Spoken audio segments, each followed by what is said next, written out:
Hello and welcome to another episode of Eddie V Live. It's good, or the Eddie V Show. It's good to be here with you on this Tuesday. Is it Tuesday? On this Tuesday. Wow, this week is going slow. Today's going to be more. I don't even know if it will be. I was going to say more casual. It's probably not going to be. I just have some loose subjects I want to get into. Not really news per se, just some topics I'd like to discuss, which I guess is every episode. So it's good to be here with you. We'll talk about Islam a little bit. That's one subject. We'll talk about what was my second subject here? We're talking about kind of the SSPX, but like the liturgy wars in general related to the SSPX. I just want to weigh in a little bit because there seems to be some pushback in the other direction. We were talking about the SSPX consecrations, but now there seems to be some push, basically like saying like the Novus Ordo is very based or something like that. We'll talk about it. I don't know how to intro that, but we'll talk about it. And then the last thing I want to talk about is religion and politics in general, and also the Vatican, the Pope, and immigration will be a topic, and people's thoughts on religion and how it interacts with politics, I guess you could say. So we'll get into those. It should be a good I just feel like I'm copying Nick Fuentes with that. It should be a good show, but he's got it down pat. But anyway, we're going to get into all those things. So the first topic is Islam. And I don't remember the initial reason why I was thinking about Islam. It's obviously been a subject that's been going on in America for about what 80 years, and then you can go even further back to even the beginning of the country, that Islam was on the mind, if you can believe it or not. But for me, I was kind of just snooping around. I actually haven't done like a deep dive into Islam. I've done a deep dive into other religions. I was never attracted to Islam for any reason whatsoever when I was first investigating history and religion. This might be crude to say because I just told you I haven't looked into it a lot, but it just didn't seem legit to me, the whole Islam thing. But today I was more looking into Islam in general, just like the general views of it, how it works. And one thing I was looking into, because you hear this a lot, like Islam is like a real religion and it's still holding fast to traditional values and different things like that, which I will say some parts of Islam seem to be holding it down in terms of tradition, in terms of Islamic tradition, not tradition in general, but Islamic tradition. But I was kind of shocked to discover that Islam, one of the subjects I'm very passionate about is the pro-choice versus pro-life debate happening in America. And there's not a lot of Muslims in America, so maybe this is kind of a moot point. There's less than 2% is the statistics I saw. But they are not pro-life. I thought that was very illuminating. That was very interesting. The polling stuff, and the polling can be inaccurate, but it said 58%, so close to 60% of Muslims were pro-choice to some extent. And then I was looking into the teachings of, because Islam is basically like Protestantism. It's basically the only real religion is the Catholic Church. Like I want there to be another cool religion, but there really isn't. No other religion has like true authority or anything like that. Maybe I should have looked more into this whole Iran, the Shiite thing with the Ayatollah. I'm like, do they have like full doctrinal authority, or is it just kind of a political thing? I should have looked more into that. But the more I look into these religions, just like there's only one, even if it weren't going to say true, which it is the only true religion, but if there's just only one real one that's got some gumption, is the Catholic Church. But anyway, I was looking at the different views in Islam. They're interpreting these different documents, including the Quran, and you have these different leaders and these different priests. And so a lot of them, a good size of them seems to believe in this 120-day gestation period rule, which is interesting because like the Jews kind of have a similar thing where it's not that, but they have a thing where they like, a lot of them hold to like a certain amount of time. But the Muslims basically don't hold at conception. They hold there's 120 days. After that, a lot of them will get off the pro-choice bandwagon, but a lot of them think an abortion before that is okay. Some of them go even further. Some of them are more strict, but that seemed to be the median or the mean there. So I just thought that was interesting, and it was interesting because you basically have like this kind of sola scriptura thing going on in Islam where they're just like we don't really know, but we're all going to argue about it with each other with the different groups inside of the same group. They're all arguing about what is the true teaching. Where it's like in the Catholic Church, you have in group fighting, but I would argue there is no doubt that there is a specific teaching for all Catholics should hold to. Doesn't mean they do, but that means those ones that aren't holding to it are wrong. And you can point to that. Obviously, we have the Catechism, the modern one. We have the Roman Catechism that just lays everything out for you. It just, I don't know why. I wish there was maybe like the devil will create something later on where there will be like a nemesis to the Catholic Church that has like the trappings of it, where there's a leader that actually holds real authority over doctrine and morals and stuff like that. I remember I used to think the Mormons had that because they have like their president, which is a really jivey thing to call your leader. But they came around late 19th century. But they have their president, and then they have like the apostles, the 12, I forgot what they're called, like the 12 council members or something. So I thought they had authority, but they don't even have authority. They cannot weigh in like and say like definitively what a doctrine is. Then that's why the Mormon church always changes. But anyway, I mean, they don't, obviously seems the Mormons don't care about that. So what can you do? But I was just looking at Islam. I was like, you guys can't even stay solid on this. I thought you guys were all about having the children and stuff. You guys can have like 4 wives. So why do we need to get abortions? I thought you just wanted a bunch of kids. But just so strange. And that just goes to show you there's only one true faith. And there's everything. It's like the one true faith, and then everything is just actually a form of Protestantism. Really. Like even the Orthodox is like Protestant. Like who's the big boss? I don't know. And I've been becoming more and more black pilled on it, but more and more of the position that like everything should be like that.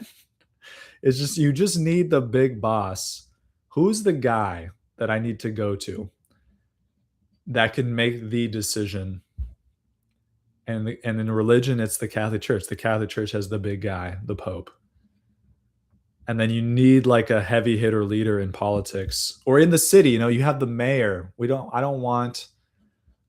need the council and all this stuff. We don't need the Jedi council. We need like Yoda at the top. And Yoda's just like, what I say goes.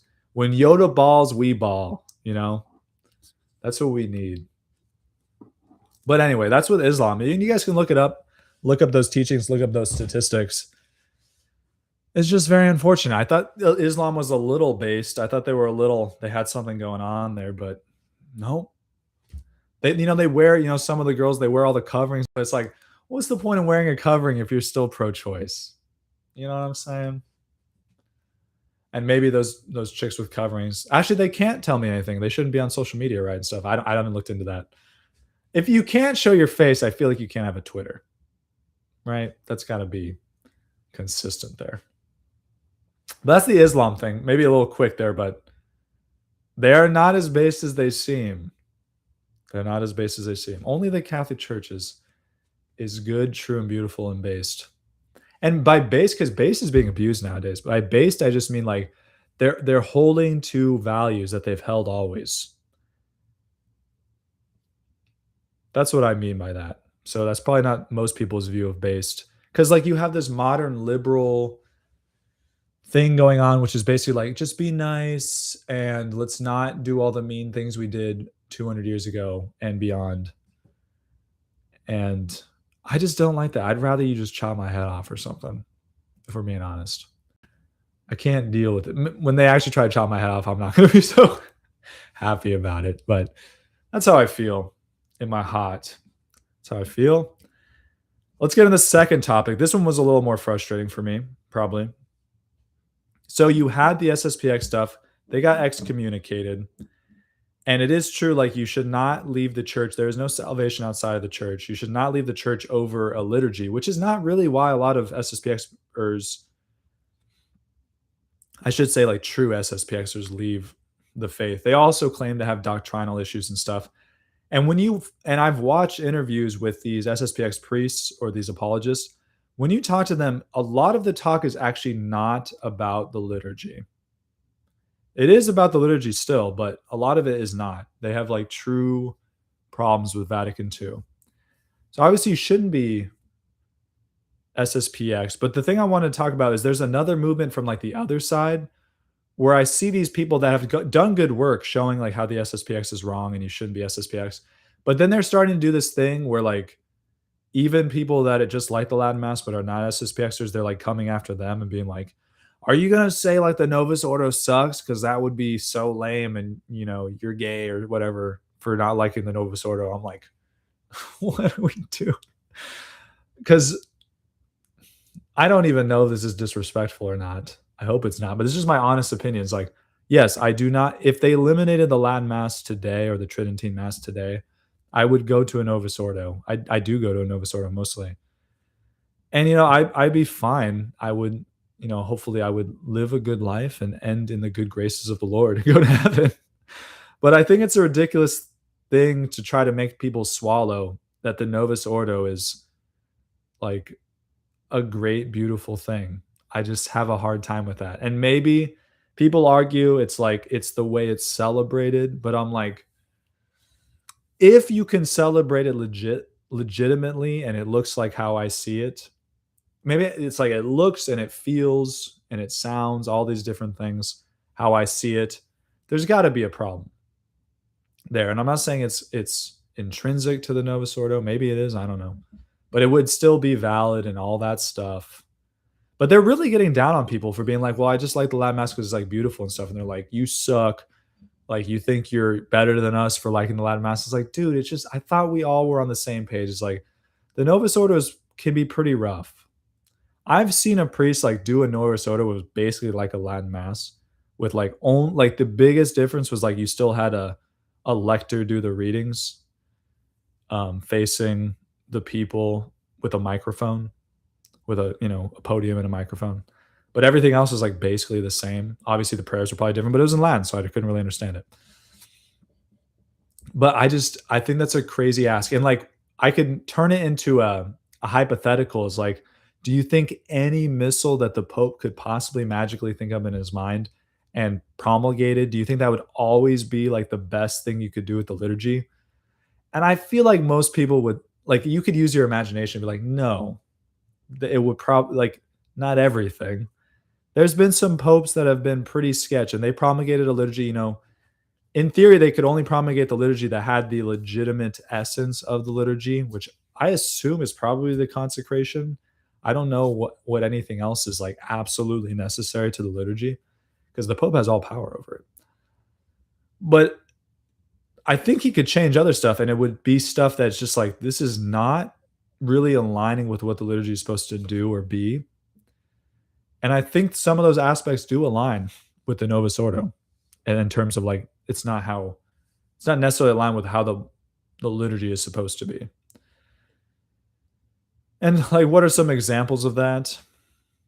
I'm trying to think of the things that are like essential to the Novus Ordo. I don't like, maybe not essentially the Novus Ordo, just the way the things that are done in the Novus Ordo, which the Novus Ordo allows for these things, whereas maybe the Tridentine is just not possible to do that with the Missal. One thing I can't say is like I don't really feel like I need to listen the whole time to like everything the priest is saying with a microphone that's like echoing.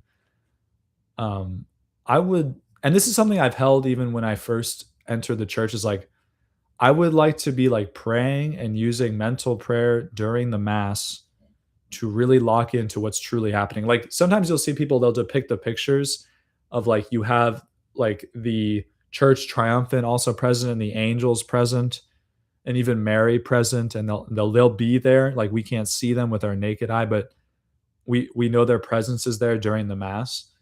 So like for me, I'm trying to do that. I'm trying to see them. I'm trying to experience when the consecration is happening, like the Holy Spirit's coming down, our Lord is there. I'm trying to do all those things, but it's like when you have a mic and you're just saying every single prayer and word that is in the missal, it's like that's a lot of things to be hearing. It's constant, it's going, it's droning. And so that's not essential to the Novus Ordo, though.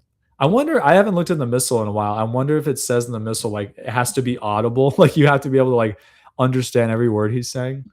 Because in a low mass in the Tridentine, right, or the 1962 missal, whatever you want to call it, I'm barely hearing anything he's saying. He's doing the prayers, he's doing responses with the altar servers. So I'm not hearing a lot, and I really enjoy that. And it's not about enjoying. I know it's not about enjoying.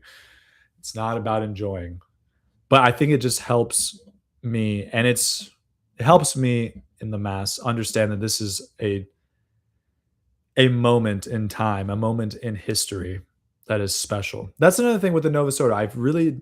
It's so casual all the time, and maybe this is again not essential to the Novus Ordo, but the way it is celebrated is very casual. It's like I am not at Calvary. I am not experiencing or being represented the sacrifice on the cross of our Lord. It feels like I'm at like a Protestant meeting kind of.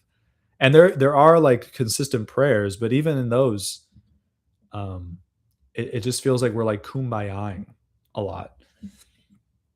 Anyway, I'm not going to get into everything about the Novus Ordo that I guess I dislike. That's just preference stuff.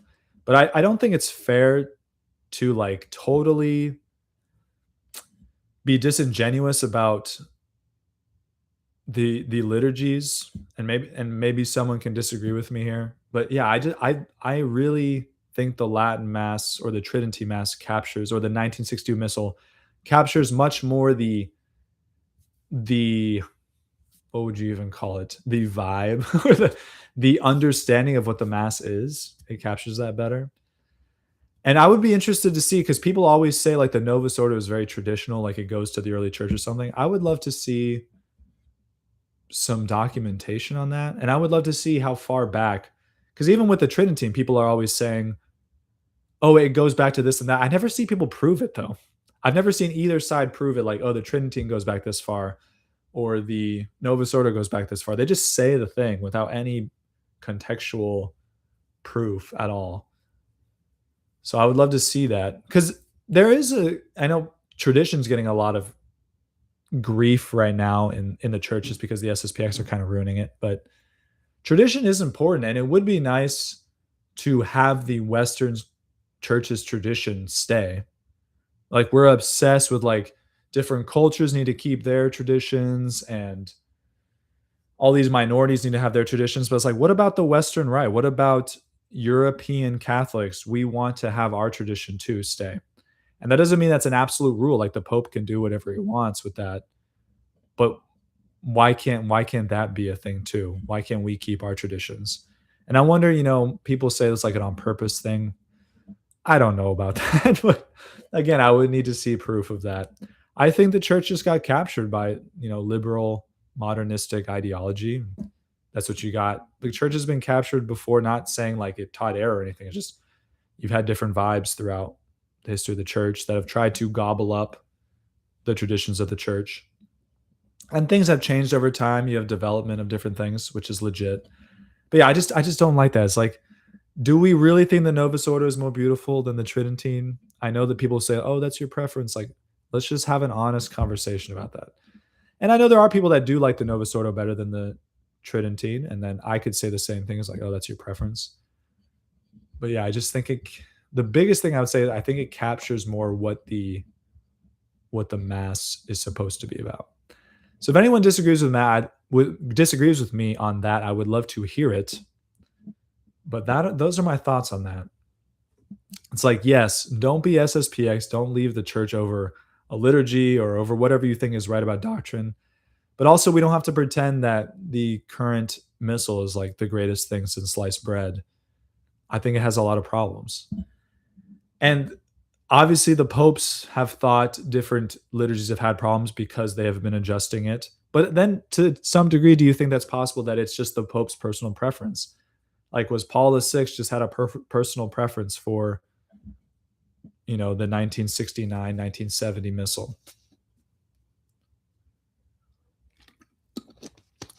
And the Pope tomorrow, Pope Leo tomorrow, could eliminate the Novus Ordo, the 1969 missile, 1970 missile, and bring back the 1962 missile. You could even go back further. You could do whatever, you could do a lot of things. So, and these are prudential decisions. These are not things that are, dogmas. There's not like a dogma that says the mass has to be the 1962 missile, the 1970 missile. That's just obedience that we're practicing by being okay with those things. So that's on the liturgy wars, because I'm getting a little frustrated with that. It's like, is there anyone that just, and maybe that's selfish. I'm like, does anyone just have the right take? And maybe I'm the one that has the right take, or maybe I just have the worst take ever. I'm open to that too. But anyway, that's that. I'm going to get into our third and last topic today, which is politics and religion. So the first thing I want to talk about is people were doing the same thing they always do when Pope Leo talks about anything like even close to politics. Is like, why is the Pope talking about politics? And I can't stand this, because like politics is just a part of life. It doesn't matter if you're even in a monastery. Obviously, if you're in a monastery, you're going to be involved with politics less. But even you're a human being in a monastery still, so you're going to have some relation to politics. Politics is just how we order the social connections of society. Politics is how we interact with each other. So to be like, why is anyone involved in politics? Like, everyone should be involved in politics to a lesser or more extent. Yes, that's true, but everyone's involved. And the Pope is the ruler of, he rules over the Catholic Church, one of the largest churches in the world. So of course he's going to be involved in politics. That's just, I wish we would get rid of that. I wish anyone who thought that would just sit down for a second and be like, yeah, why do I have this position? It makes no sense at all. But then the other thing I want to talk about, so the Pope was talking about immigration recently. And this is an interesting topic that I have